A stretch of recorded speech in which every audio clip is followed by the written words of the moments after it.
ये तो तमाम बातें आपने रखी, मैंने इससे पहले भी आपके कार्यक्रम को कवर किया था, लेकिन इससे हटके मैं एक अलग बुनियादी सवाल करने जा रहा हूँ। अगले माह में रमज़ान शरीफ आने वाले हैं जी जी। और हम देखते हैं मुस्लिम समाज के अंदर इस्लाम में ज़कात की बड़ी अहमियत है। जी जी। और ज़कात का अगर सही यूटिलाइज किया जाए, उसका इस्तेमाल किया जाए, तो जो आप मकासद पेश कर रहे हैं, मैं समझता हूँ कि आप बहुत बड़ी कामयाबी हासिल कर सकते हैं। मैं बड़ा हट के सवाल ही कर रहा हूँ कि इसमें हमारे इस्लामिक तमाम तंजीमें हैं, तमाम जिम्मेदारान हैं, जिसके लाखों रुपए में ज़कात निकलती हैं, उनको यह पैगाम देंगे कि आइए और आप हम मिलकर कोई एक ऐसा रास्ता हमवार करते हैं जो ऐसे काबिल बच्चे आपकी ज़कात, आपकी इमदाद और हमारा मुस्तकबिल, हमारे देश का मुस्तकबिल। क्या कहेंगे, मैसेज क्या देंगे? बहुत अच्छा एडवाइस है आपका, इसमें ये सोच सकते हैं इस बारे में। जरा वजाहत कीजिए, अपील कीजिए ना, कैसा हो सकता है, मुमकिन कैसा हो सकता है? इसमें कमेटी बनाना पड़ेगा। यहाँ का रूल्स तो नहीं पता है मेरे को, 25 साल से मैं बाहर है अभी, तो यहाँ का लोकल होना चाहिए। यहाँ का उनसे अवैध भाई है, असद अली है, उनसे एडवाइस लेके कुछ कर सकते। बहुत अच्छी है आपका ओपिनियन, और क्यों नहीं कर सकते। लोग लाख करोड़ रुपए ज़कात दे रहे हैं, तो ये मीन्स किसी की ज़िंदगी बन जाएंगी इस थ्रू। आप जो बोले उसमें तो सर एक दूसरा सवाल से जुड़ता हुआ है, क्या ऐसा मुमकिन है कि ऐसा मैं एग्जाम्पल देना चाहूँगा कि कोई साहब की ज़कात अगर 5 लाख रुपए निकल रही है, एग्जाम्पल देना चाहूँगा मैं, और उनके जहन में आ रहा है कि चलिए यार मैं 4 लाख तो ऐसे दे रहा हूँ, लेकिन मैं 1 लाख रुपए आपको एक बार रसीद फाड़ के मैं आपको देता हूँ और आपको ये तयफ़ुन दिलाता हूँ, आपसे अपेक्षा करता हूँ कि आप 1 लाख रुपए लीजिएगा और ऐसे जमा करके जो गरीब बच्चे हैं, जो टैलेंटेड रखते हैं, ज़कात का इस्तेमाल वहाँ कीजिए, ताकि इस बहाने से उनकी ज़कात का मद एक सही मसरफ में आ जाए, आप तक पहुँच जाए। तो क्या मुमकिन है कि इस तरह के ज़कात का निज़ाम भी आपके वहाँ तक शुरुआत हो जाए? हो सकता है इंशाल्लाह, क्यों नहीं हो सकता है, 100% हो सकता है। मैं उसके लिए कमेटी अलग से रखना पड़ेगा, क्योंकि इसमें ये बिज़नेस अलग है, वो अलग है, उसमें जोड़ नहीं सकते दो चीज़। नहीं, सही बात है आपकी। देखिए, ये तमाम पहलू को जो महवर है, गुफ्तगू है, वो ये निकल के आ रही है कि कुल मिला के जो साब-ए-सितार बच्चे हैं, जिनके पेरेंट्स अच्छे हैं, जिनका खानदान अच्छा है, जिस आपने कहा बैकग्राउंड देखा जाता है, तो सही बात है, उनको मौका मिलेंगे। लेकिन जो गरीब यतीम है, यसीर है, झोपड़पट्टियों में रहते हैं, हमारा इंटेंशन क्या होना चाहिए, एक समाज की वो बच्चे ऊपर जाए जो टैलेंट रखते लेकिन पैसा नहीं है, तो कहीं ना कहीं फोकस होना चाहिए। अगर हम वहाँ पहुँच पाते हैं तो आप कामयाब है, हम भी कामयाब हैं। हाँ इंशाल्लाह करेंगे ना, क्यों नहीं करेंगे। उसके लिए कर रहे हैं, बस गरीब और अमीर का तो कोई सवाल नहीं, हर बच्चे के लिए हेल्प करना चाहिए। ये बताइए कि ये जो आपका एजुकेशन पर्पस है, जी जी, यूके हो या और इंडिया का जो उसमें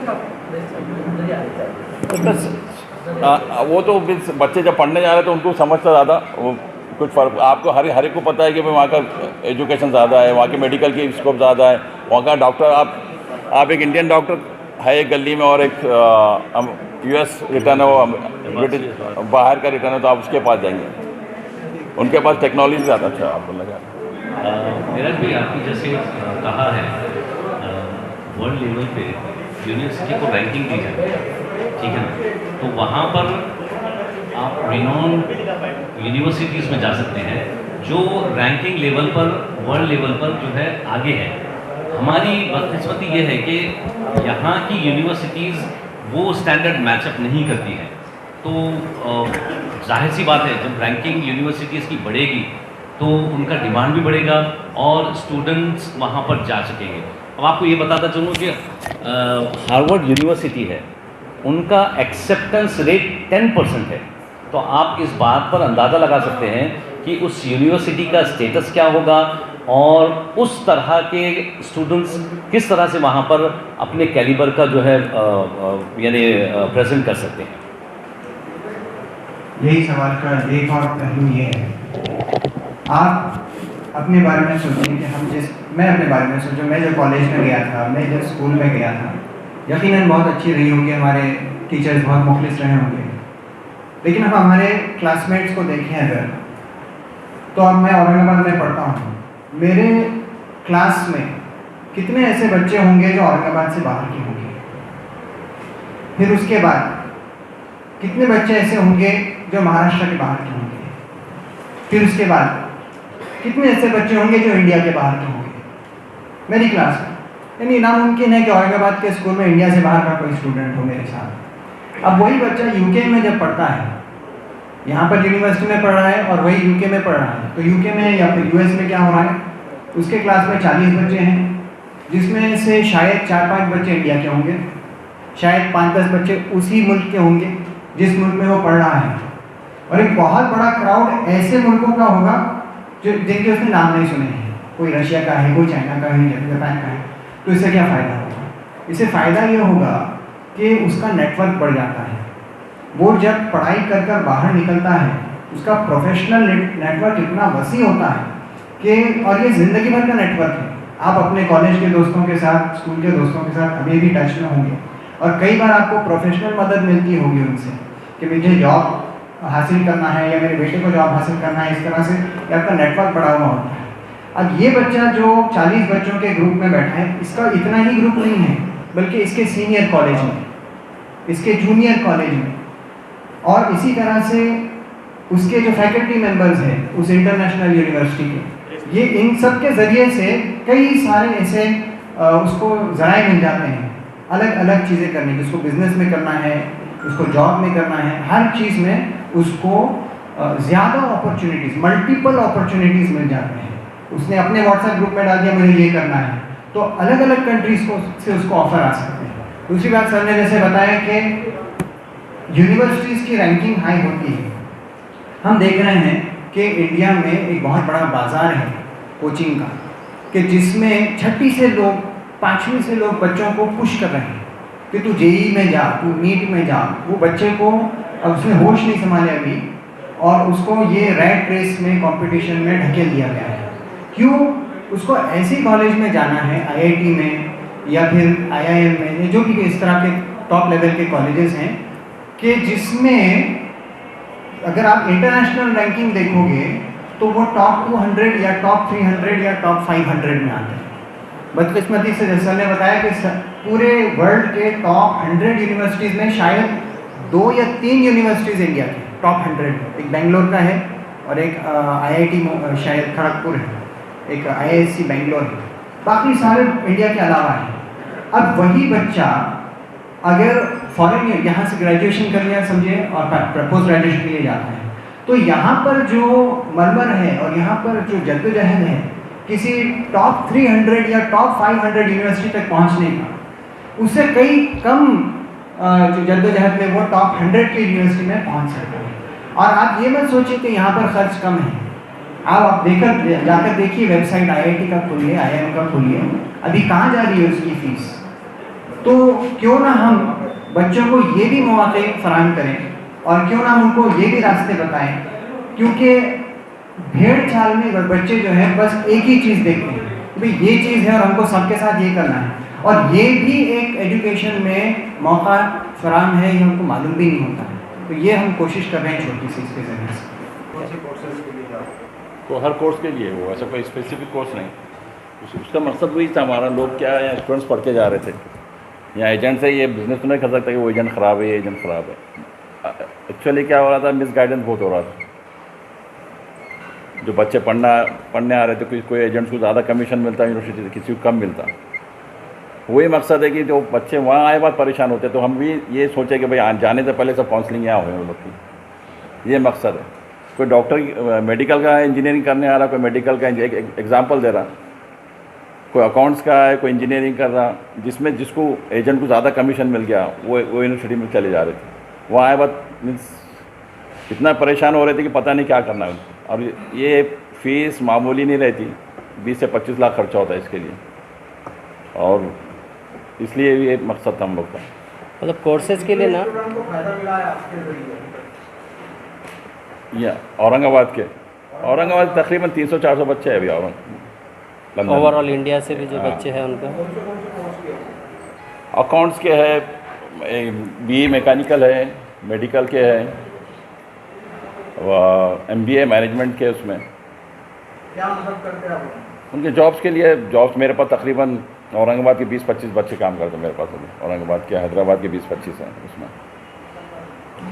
जॉब्स की बात है, फिर और गाइडेंस देते भाई जॉब मसले क्या होते हैं, एनएचएस का है वहाँ पर, मेडिकल का रीज़न है, कुछ और मसले, कॉन्सुलेट का मसला है, जॉब का मसला है, यूनिवर्सिटी का मसला है, पेपर वर्क का मसला है, एक्सटेंशन का वीज़े का मसला है। कोई गरीब बच्चे अगर जाना चाहते हो जी जी तो फीस वगैरह में इमदाद की जाती है। ये जो पर्पज़ है, ये जो बात है, इसमें तो ये होता है कि इमदाद फाइनेंशियली करना, ये बहुत ज़्यादा कंसर्निंग होता है कि आप एक बार का करेंगे, 2 बार का करेंगे, मगर नहीं हो पाता। नहीं होता एक्चुअली है ना। आप ये जो एक्सेप्ट होता वीज़ा, आपका पूरा फैमिली बैकग्राउंड देखे जाता, Yes. अकाउंट देखे जाता।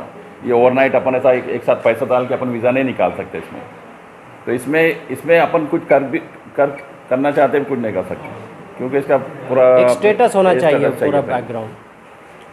तो होल जो गौहर भाई करना चाह रहे हैं उसमें एक चीज़ ऐड करूँगा मैं कि सिर्फ गौहर भाई का सिर्फ यूके में बेस नहीं है, जैसे अशोक भाई ने कहा है यूएस में है, कनाडा में है, आपके ऑस्ट्रेलिया में है।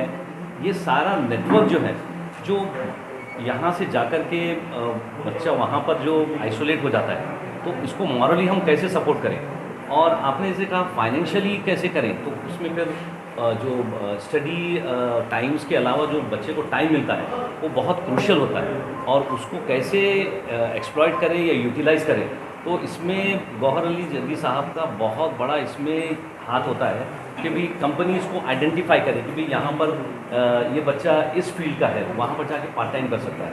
तो रेफरल भी यहाँ पर बहुत माने रखता है।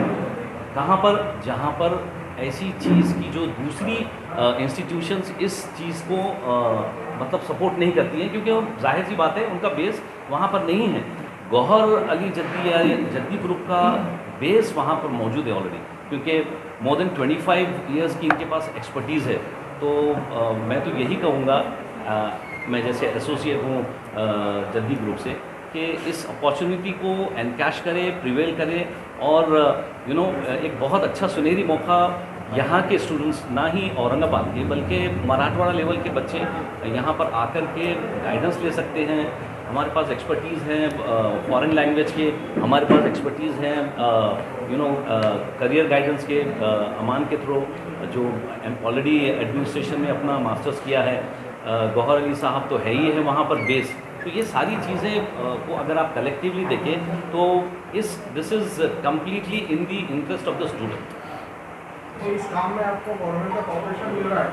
गवर्नमेंट एक्चुअली फैक्ट मसला होगा नहीं होगा, गवर्नमेंट तो वहाँ भी हेल्प नहीं करती। कोई एम्बेसी में गया तो कोई स्टूडेंट्स का यहाँ का पता नहीं मुझे, तो हमको हेल्प करना पड़ता पर्सनली, ऐसा है। इंडियन गवर्नमेंट का जो कॉर्पोरेशन होना चाहिए नहीं होता वो। वहाँ आप बच्चे कोई भी सिचुएशन हो, वहाँ को आज तक नहीं देखा कोई गवर्नमेंट ने हेल्प की हो। आप एम्बेसी की तरफ से कोई नहीं हो। तो वही इम्तियाज़ भाई से बात किया था मैंने, उस सिलसिले में इंशाल्लाह बात भी करूँगा। और डिपेंड्स करता कितना बच्चा क्वालिफाइड है, उसके हार्ड वर्किंग, हर एक को जॉब लग जाती है, मैं उतना वो भी चाहिए उसके लिए। नहीं, आपने एक बहुत अच्छा सवाल किया, और जैसे गौहर भाई ने भी बताया कि इस चीज़ पर भी हमको बहुत फ़ायदा हो सकता है। जैसे कहा कि हम पॉलिटिकल लेवल पर, हम पॉलिटिकल डिग्निटरीज़ को या फिर जो भी पॉलिटिकल लेवल पर है उनको हम एक अपील कर सकते हैं, उनके साथ एक टाई अप करके, जो इस तरीके से तो नहीं होता है कि जहाँ पर बच्चे इतने उसमें आ जाएं कि एम्बेसी तो हर तरफ है, और ये इसी चीज़ के लिए है कि वो वहाँ के जितने भी सिटीजन्स हैं, इंडियन सिटीजन, उनके हेल्प के लिए। तो एक ब्रिज हम बन सकते हैं कोऑर्डिनेट करने के लिए, जद्दी ग्रुप के इस चीज़ को हम उठा सकें। इसकी बहुत बहुत शुक्रिया।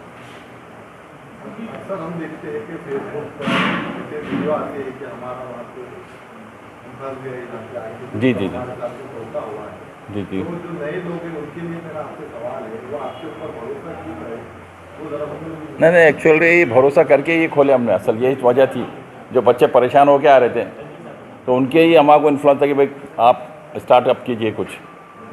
भरोसा ऑलरेडी भी एग्जिस्टिंग बिजनेस हमारा है, चल रहा है कुछ मीन्स हमारा यहाँ आके फिर एक नवा बिजनेस कोई खास बात नहीं थी हमारी। में ऐसे कोई स्टूडेंट्स आना चाहिए था जो वहाँ पर अभी पढ़ रहे हैं या किसी को जॉब लगी है, ताकि आपका विश्वास, जनता का विश्वास हो जाए। असल में क्या होता है ना, वो टाइम सिंक्रोनाइजेशन भी हम लोग मैच नहीं कर सकते। जो बच्चे वहाँ पढ़ रहे हैं उनके ऑलरेडी कॉलेज है, तो अब उन लोग अपने कॉलेजेस में एंगेज है। उनका आने का टाइम कब होता है कि जब वो एग्ज़ाम से फारिग हो जाए, है ना, जिम्मेदारी हो गई कि अभी एग्ज़ाम हो गया, रिजल्ट उनका कन्वोकेशन वगैरह हो गया, फिर वो यहाँ आते हैं फैमिली टूर पे या फैमिली विजिट के लिए, तो उनको बुला सकते थे। बट अब उसके लिए खुला एग्जाम्पल खुद अमान हुसैन ही, जब जुड़े शुरू से, ये वहाँ पे एज अ स्टूडेंट ही गए थे MBA पढ़ने के लिए। बाद में जब कुछ परेशानियों के तहत जैसे तैसे वो गौहर भाई के टच में आए। उन्होंने गौहर भाई के साथ कितने साल जॉब किया आपने? मैं 2 साल जॉब भी किए। प्लस जब ये ओपनिंग की बात चली तो उन्होंने सोचो आप लंदन जैसी जगह को छोड़ के आके यहाँ सर्विस देना चाहा, कि नहीं गौर पे अगर ये काम करना है तो मैं जो परेशानी से जूझा ना, मैं बच्चों को और अच्छे से समझा पाऊँगा। बिल्कुल तो सही। मैं खुशी खुशी अपने शहर में आके ये सर्विस देने के लिए तैयार हूँ। इसका बेस्ट एग्जांपल ये ओके, है, वो मैं स्पीच आपके- दिया, इम्तियाज़ आपके- भेज दिया जो दिया आपके है। सवाल का मैं और मजीद जवाब देते हुए ये कहूँगा, जैसे असद भाई ने कहा है कि इसका बेस्ट एग्जाम, अब जैसे आप कह रहे हैं कि स्टूडेंट्स कहाँ हैं, इसका बेस्ट एग्जांपल ये है कि गौहर अली साहब की वहाँ पर बेस है, तो एक एसोसिएशन भी है जिसके आप प्रेसिडेंट भी हैं, तो वहाँ के स्टूडेंट सर्कल ने आपको अप्रोच किया और इनकी ये आपको सराहना करनी पड़ेगी कि उनके वर्ड पर, उनके अपील पर उन्होंने किसी चीज़ की परवाह ना करते हुए यहाँ पर एक अपना बेस बनाया, ऑफिस बनाया। क्यों? In the interest of the student. तो यहाँ पर जब स्टूडेंट्स जाएंगे, हाँ ये एकदम इनिशियल स्टेज है, वहाँ पर अगर आपको चाहिए तो हम वहाँ पर आपके स्टूडेंट से बात करवा सकते हैं, वर्चुअल इंटरव्यू हो सकती है, बिलाल तो ने ये बात सारी किया ना उस चीज़ें दिन हो सकती है। बिलाल ने भी बात की, बेस्ट है कि बिलाल भी वहाँ पर थे, इम्तियाज़ अली साहब के साहिबजादे वो वहाँ पर थे, एडवोकेट फैज़ वहाँ पर थे, और सारे स्टूडेंट्स जो वहाँ पर एक्सपीरियंस होकर यहाँ पर आए हैं, जैसे अभी इनाग्रेशन हुआ था तो काफ़ी सारे स्टूडेंट वहाँ पर थे जो आपने भी शायद कम अक्रॉस किया होगा। नहीं, आपको लगता है माइनॉरिटीज़ के स्टूडेंट तालीम में आगे बढ़ रहे हैं, लोग आपका काम चल रहा है, उनमें स्किल है, एजुकेशन की तरफ है, ऐसा लग रहा है आपको एजुकेशन में? हाँ, इसका कैसा है कि ये टोटली मेरिट बेसिस पे होता है, और इसके कई स्टेप्स होते हैं बाहर जाने के, कि बंदा ऐसा नहीं है कि स्टूडेंट कोई ऐसा नहीं है कि भाई सीधे चला जाएगा, उसको पहले फॉरमोस्ट इम्पॉर्टेंट थिंग जो है उसको फॉरेन लैंग्वेज स्पीकिंग का जो है एक टेस्ट होता है, जैसे IELTS हो गया, GRE हो गया, क्योंकि हमारा जो हमारी कंट्री जो है वो नॉन स्पीकिंग इंग्लिश में आती है, तो इसके लिए हमको एलिजिबल होना पड़ता है, वो एक मरहला होता है। तो हमको उसमें भी फिर प्रॉपर जो रिक्वायर्ड बैंड होते हैं वो बैंड में आकर के हमको क्वालिफाई करना पड़ता है। फिर उसके बाद आपका जो एकेडमिकल या एकेडमिक से जो रिलेटेड क्या चाहिए, यानी उनका जो कैलिबर होता है स्टूडेंट का, वो भी मेरिट बेसिस पे वो भी काउंट होता है। तो the student has to be very calibre to meet up the, because हम जा रहे हैं इंटरनेशनल यूनिवर्सिटीज़ को कॉम्पीट करने के लिए, तो ऐसे नहीं कि यहीं से सब जाते हैं, ओवरऑल ग्लोब यहाँ स्टूडेंट अप्लाई करता है, तो उसकी भी स्क्रूटनी होती है, फिर सिलेक्शन होता है। किसी की अगर हैसियत नहीं है जाने की, तो उसको एजुकेशन लोन मिलता है, तो आप उसको कुछ हेल्प करते हैं? उसकी गाइडेंस करेंगे क्या क्या चाहिए उसको, हाँ, हाँ जरूर करते हैं। उसको गाइडेंस पूरी करेंगे। मैं पेपर वर्क जो बेसिक्स है क्यों नहीं जा सकता वो, क्या क्या होना चाहिए एजुकेशन लोन लेने के लिए students के पास? उसको मेन तो फाइनेंशियल स्ट्रांग होना चाहिए।